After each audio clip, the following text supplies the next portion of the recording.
Hello ஐவர்ஸ், welcome to delicious home life. இன்றைக்கி நம்ம பார்க்க போகிறது ஓரியோ பிஸ்கட் கேக். வாங்க அது எப்படி செய்கிறதுன்றதை பார்க்கலாம். நான் கேக் செய்கிறதுக்கு வந்து 2 பிஸ்கெட் பேக்கெட் எடுத்து வச்சுருக்கேன். இதை பிரித்து தனியாக நம்ம அந்த பிஸ்கெட் எடுத்துக்கலாம்.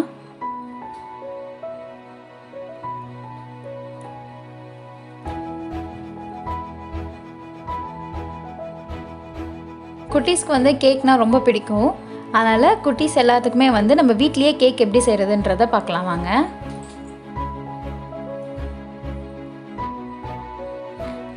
இப்போ 2 பவுல் எடுத்து வச்சுருக்கேன். இந்த பவுலில் வந்து பிஸ்கெட்டில் இருக்க க்ரீமை வந்து நம்ம செப்பரேட்டாக எடுத்துக்கலாம். இதே மாதிரி எல்லா பிஸ்கெட்டில் இருக்க க்ரீமையும் வந்து செப்பரேட்டாக எடுத்துக்கோங்க.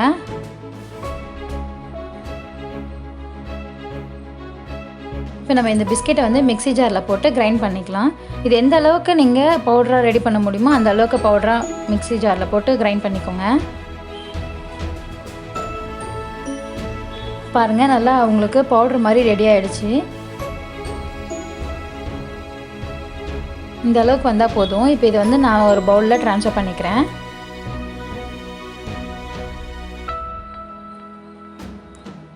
இப்போ இதில் வந்து சுகர் வந்து நான் பவுடர் பண்ணி வச்சுருக்கேன். அதை வந்து 5 ஸ்பூன் இதில் நான் ஆட் பண்ணுறேன்.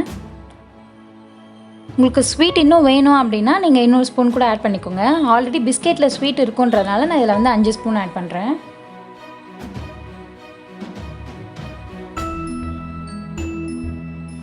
இதை நல்லா மிக்ஸ் பண்ணி விட்டுக்கோங்க. இப்போ இதில் வந்து pinch of baking soda add பண்ணுறேன். பேக்கிங் பவுடர் வந்து 1/2 ஸ்பூன் ஆட் பண்ணுறேன். இதையும் நல்லா மிக்ஸ் பண்ணி விட்டுக்கலாம்.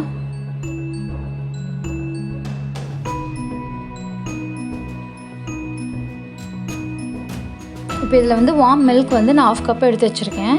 அதையும் இதில் கொஞ்சம் கொஞ்சமாக ஆட் பண்ணிக்கலாம்.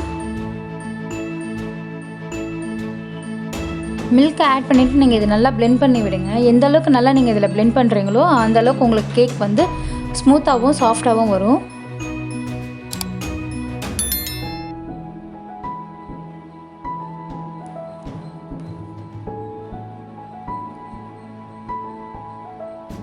இது நீங்கள் அந்த தோசை மாவு பேட்டர் அளவுக்கு நல்லா மிக்ஸ் பண்ணி பிளெண்ட் பண்ணிக்கோங்க.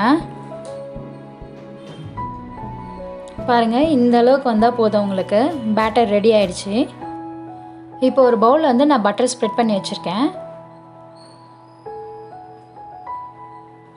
இப்போ இதில் வந்து பட்டர் பேப்பர் நான் இதில் வைக்கிறேன்.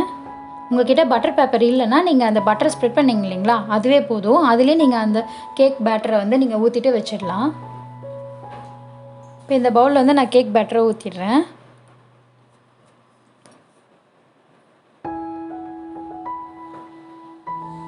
நான் இந்த கேக் ரெடி பண்ணுறதுக்கு வந்து அவன்லாம் யூஸ் பண்ணலை. நார்மலாக நம்ம வீட்டில் இருக்க பொருளை வச்சு எப்படி ரெடி பண்ணுறதுன்றதுக்காக தான் நான் வந்து இதை குக்கரை வச்சு யூஸ் பண்ணி உங்களுக்கு காட்டுறேன். இந்த பேட்டரை ஊற்றுனதுக்கப்புறம் இது மாதிரி நல்லா தட்டி விடுங்க. அப்போ தான் உங்களுக்கு அந்த பேட்டர் வந்து எல்லா இடத்துலையும் நல்லா செட் ஆகும். இப்போ இந்த குக்கர் வச்சுட்டு உள்ளே ஒரு ஸ்டாண்டு வச்சுருக்கேன். இந்த ஸ்டாண்ட் உங்ககிட்ட இல்லைன்னா நீங்கள் உப்போ இல்லை மணலோ போட்டு கொஞ்சம் ஹீட் பண்ணிவிட்டு அதுக்கப்புறமா இதை கேக் பேட்டரை வச்சுடுங்க. இப்போ இது வச்சதுக்கப்புறம் மூடி போட்டு மூடிடுங்க. இது வந்து மேக்ஸிமம் உங்களுக்கு 30 to 40 மினிட்ஸ் ஆகும். நடுவில் இதை நீங்கள் திறந்து பார்க்காதீங்க. ஒரு 30 மினிட்ஸ்க்கு அப்புறம் திறந்து பாருங்கள். இப்போ எனக்கு கரெக்டாக 40 மினிட்ஸ் ஆச்சு. 40 மினிட்ஸ்க்கு அப்புறம் இப்போ நான் ஓப்பன் பண்ணி பார்க்குறேன். இது வந்து ஃபுல்லாகவே நீங்கள் வந்து லோ ஃப்ளேமில் வச்சு தான் குக் பண்ணணும். ஃபாஸ்ட்டாக வச்சுட்டிங்கன்னா உங்களுக்கு சீக்கிரம் அது தீஞ்சிடும், ஒரு மாதிரி வாடை வரும்.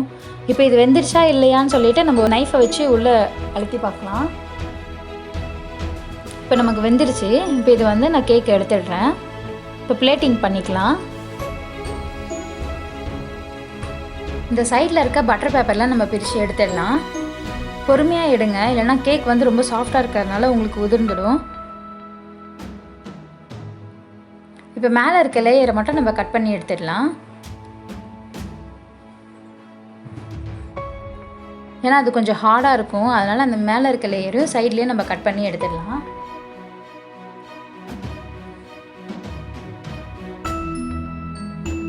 இப்போ இது மேலே நம்ம க்ரீம் அப்ளை பண்ண போகிறோம். அந்த க்ரீம் எப்படி செய்கிறதுன்றதை பார்க்கலாம். இப்போ நம்ம பிஸ்கெட்டில் இருக்க க்ரீம் எடுத்து வச்சுருந்தோம் இல்லைங்களா, அதில் தான் நம்ம செய்ய போகிறோம். இப்போ வந்து நான் 1/2 ஸ்பூன் வந்து பட்டர் எடுத்திருக்கேன். அது கூட வந்து 2 ஸ்பூன் வந்து சுகர் பவுடர் பண்ணி வச்சுருந்தேன் இல்லைங்களா, அதையும் 2 ஸ்பூன் ஆட் பண்ணிக்கிறேன். இப்போ இது கூட இந்த க்ரீம் ஆட் பண்ணிக்கிறேன்.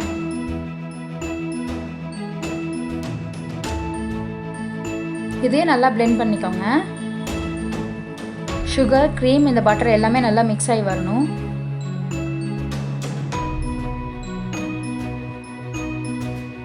இப்போ இதில் வந்து வார்ம் மில்கை கொஞ்சமாக ஆட் பண்ணி நல்லா blend பண்ணுறேன்.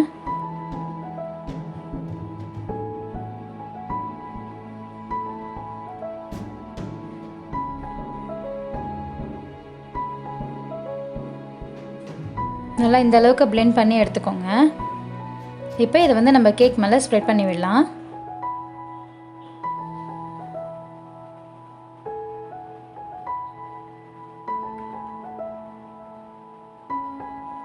இந்த கேக் செய்கிறதுக்கு வந்து உங்களுக்கு காஸ்ட்டும் அந்த அளவுக்கு ஆகாது. பிஸ்கெட் வாங்குறது மட்டும்தான் நமக்கு காஸ்ட்டு.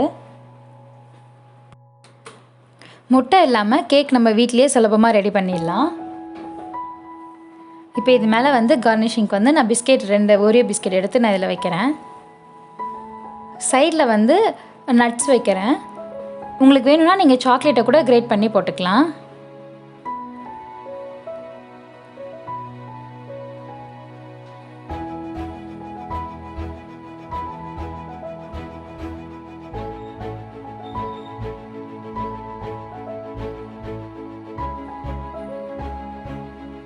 நம்ம கேக் ரெடி ஆயிடுச்சு. இப்போ இதை வந்து நான் உங்களுக்கு கட் பண்ணி காட்டுறேன் பாருங்கள், எந்த அளவுக்கு சாஃப்டாக ஜூஸியாக இருக்குன்னு பாருங்கள்.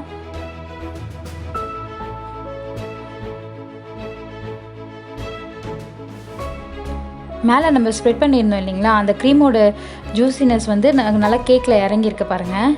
நல்லா சாஃப்டாக இருக்குது கேக்கு.